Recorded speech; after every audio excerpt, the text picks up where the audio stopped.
અમૃત પુષ્પ કેન્દ્ર રાજકોટ ઉમેશ કામરિયા। હવે આ ભાઈ એક્યુપ્રેશર માટે આવે છે અને શું તકલીફ હતી અને શું ફાયદો થયો એના શબ્દમાં સાંભળીએ। તમારું નામ?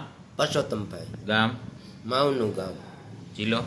જિલ્લો જામનગર જિલ્લો, જોડિયા તાલુકો। હવે આજે આપણે બીજો દિવસ છે ને? હા, બીજો Acupressure. દિવસ। કાલે આવ્યા હતા ને આજે આવ્યા। હા હા હા। શું તકલીફ હતી?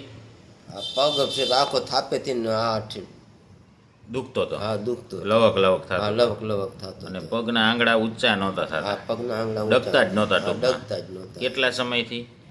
અહીંયા 8-10 દિવસ થયા। 10 દિવસથી। એમાં શું શું કર્યું હતું? દવા લીધી હતી?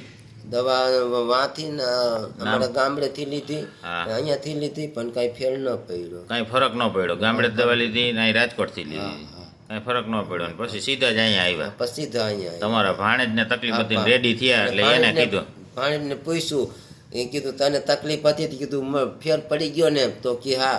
તો કીધું હું અહીંયા આવું, કીધું તો કે હું આજ ઘરે સૌ, તો કે તમે કીધું ઘરે હો તો હું આજે જ આવું, ન કીધું અમાનથી આવું હા, કીધું। પણ ટૂંકમાં એને તો હવે રેડી ને કામે ચડી ગયા ને? હા, એ તો કામે ચડી ગયા, ફૂલ ફૂલ ફૂલ કમ્પ્લીટ ને? હા, એ તો ફૂલ એટલે તમે અહીંયા આવ્યા સીધા? હા, પછી હા। બીજે ક્યાંય ગયા નહીં? નહીં, પછી હવે ક્યાંય નથી તમને અત્યારે હવે તકલીફમાં શું?